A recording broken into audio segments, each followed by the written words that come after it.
All right, you ready? Mm-hmm.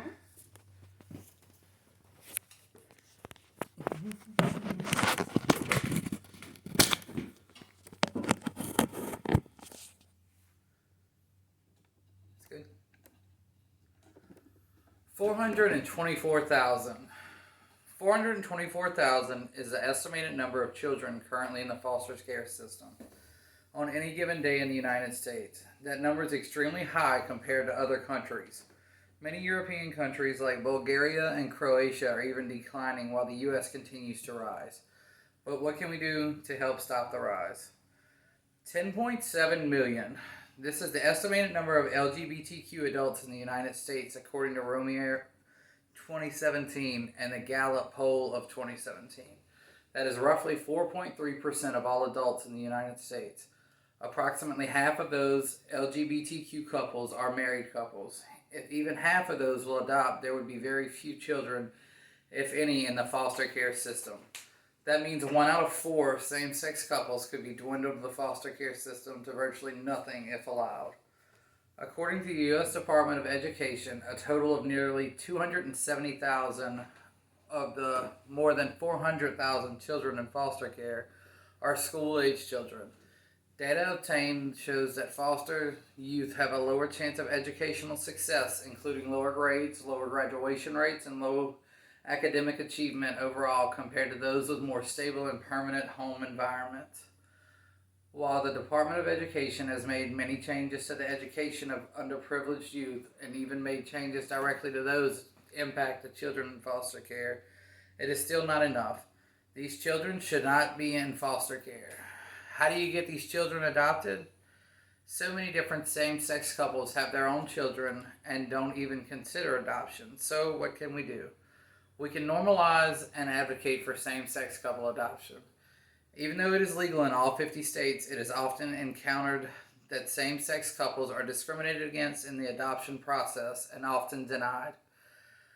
It is still being argued in politics on whether it should be legal or overturned. Why? Because a same-sex couple will force a child to be LGBTQ. That's like saying your religion doesn't support divorce, so you should force every couple to stay married no matter what the reason. That is not logical, it is not safe, it is biased. A report from Gates 2013 showed same-sex couples were 4 times more likely to adopt than different couples.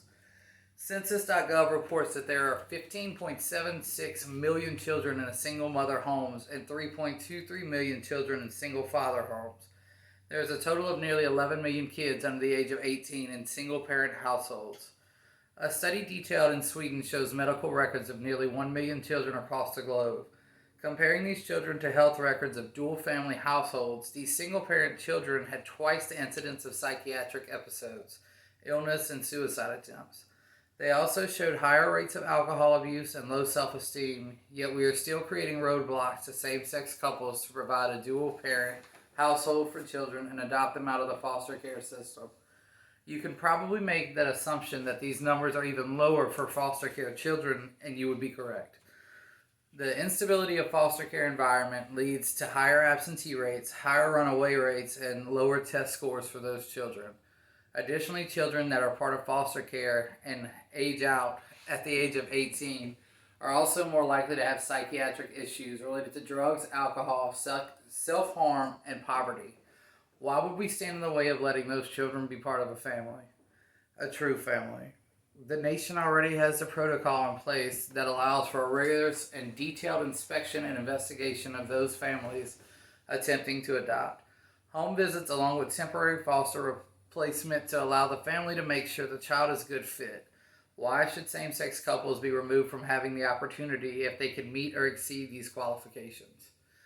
There are qualifications on income per child so that the child should never be raised under poverty levels. They must provide school plans in a household that would allow the child to thrive physically, mentally, and emotionally as well.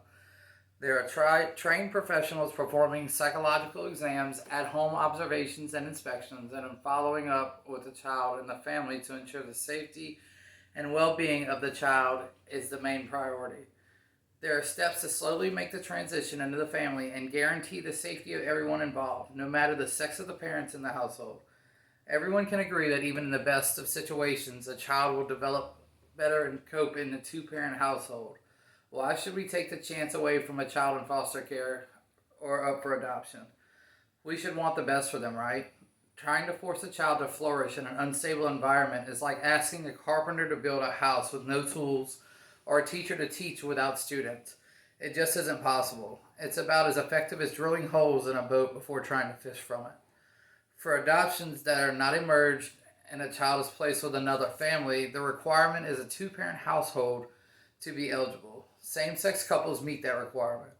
According to the Williams Institute of Law at UCLA, approximately 50% of same-sex couples in the U.S. are married, and married same-sex couples show higher rates of successful child rearing. Current statistics show approximately 114,000 same-sex couples are raising children in the United States, and same-sex couples are 7 times more likely than different-sex couples to raise an adopted or foster child. 24% of female same-sex couples and 8% of male same-sex couples are raising children. 21% of all same-sex couples are raising an adopted child, but that number could be so much higher if we remove the stigma-based bias of same-sex couples from the adoption process. The facts are just that, facts. Opinion based on religious beliefs, political beliefs, or personal preference are simply that, opinions. There is only room for real facts in saving children and giving them the best possible chance at life. This should be the goal and the focus of every single American.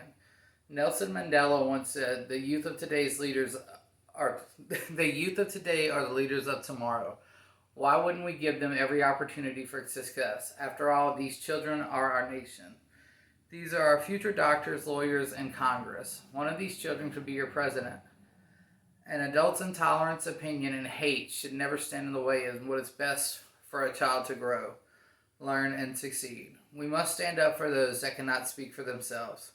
We have to protect our neighbor and end hate and discrimination. Every American should be afforded the same opportunities for happiness and family, and adoption should be based on meeting real standards and not based on personal preference.